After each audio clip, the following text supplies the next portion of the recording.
Hey everyone, Anthony Scott here of ToyHypeUSA.com. Today we are reviewing the Universal Monsters Ultimate Count Dracula figure from NECA Toys. This is the black and white version, the in-color version that you see on the left.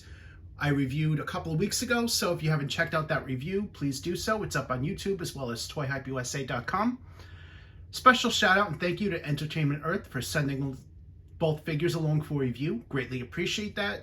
Link to buy in the YouTube description and off of ToyHypeUSA.com. Just check for those links, hyperlinks. We also have an exclusive 10% off in stock coupon code for our readers.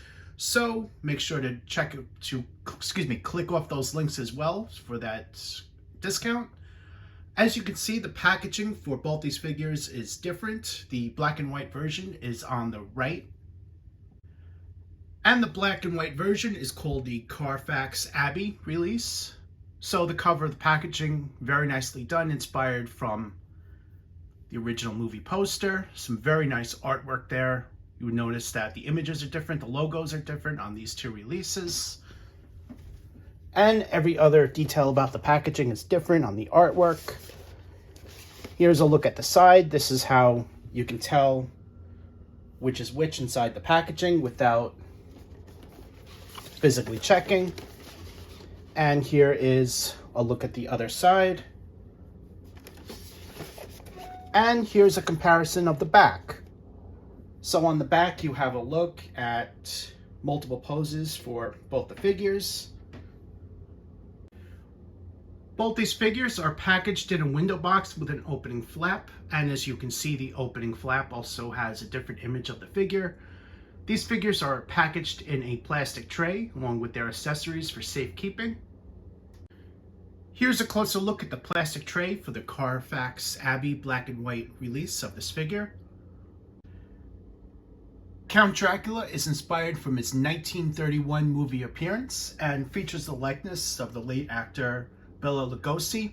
The figure is phenomenally done, and if you're familiar with NECA's current run of Ultimate figures, you basically know what to expect here. The likeness is just great. This is really the best Count Dracula figure ever made from the 1931 film. He comes in a black tuxedo with a white undershirt here that you see, black pants, metallic black shoes, a white handkerchief in the tuxedo. Bringing this in a little bit closer so you guys can see. This metallic silver locket, which you see here, is sculpted to his torso, and that is also very nicely done. He also has a white bow tie, which you see here. Facial details, phenomenally done. They nailed it as far as the likeness. That is also in black and white. Short black sculpted hair, which you see all the way around. Here's a comparison of both figures. They are repaints from each other. However, the torsos are 100% unique. You'll notice the difference that the white and black version does not have the gold necklace around his neck, and he's also given that locket, which you see here, that I mentioned. So here's a closer look at that. And that is the only difference between the two figures. The head sculpts are the same, just in this one, there are two different head sculpts, but the head sculpts are all repainted from each other. Count Dracula includes a handful of accessories, including the same soft goods cape as the previously offered figure. You'll notice that that is displayed on the acrylic stand for the bat with the base on the bottom. He also includes that large bat, 2 extra interchangeable head sculpts, 5 additional hand sculpts, a top hat, and a cane. Here's a look at Dracula with the cape, cane, and top hat. On the cape is made of soft goods, which you see here. You can move it around, and there's a number of different ways he can pose it. The hat is placed right on over the head sculpt, and this also works with his other 2 interchangeable heads. The hat is made of plastic, and the cane can fit in one of 2 hand sculpts. What I did was I used a hairdryer to heat it up a little bit, stuck the cane in there, and he's got a pretty good grip on it, so it won't fall off too easily. Here's a look at that other hand sculpt. This one is without the glove. So you have that bare skin hand with a bit of a wash on there. I also went ahead and put on a new head sculpt, which you see here, as well as an additional hand sculpt. This head is with the open grin mouth, and again, phenomenal likeness. They really nailed it.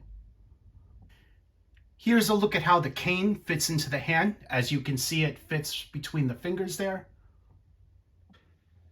Here's a look at the additional interchangeable hands. These are creepy style hands with the fingers sculpted apart. Here's another pose with these hands, this time with his open grin mouth, which you see there. This head is actually my favorite amongst the three, and I think they did a really nice job, especially on the interiors of the mouth.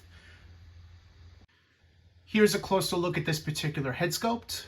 They did a really nice job, and you see the interior details of the mouth, especially the teeth. And if you look very closely, you can see the tongue in there as well.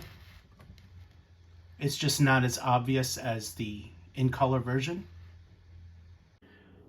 The final accessory is the bat. It's the same bat as the in-color version. Comes with an acrylic stand and a black base. And it is also bolt jointed on the stand, so you get to move it around as shown. The bat features some very nice sculpted details, which you see here, giving it a really good likeness. So you see the eyes, the fangs on the bat,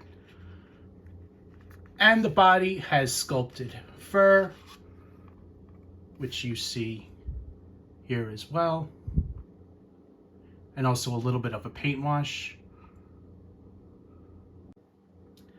Overall, Count Dracula is a phenomenal figure. You guys definitely need to add this to your Universal Monsters line that NECA is putting out.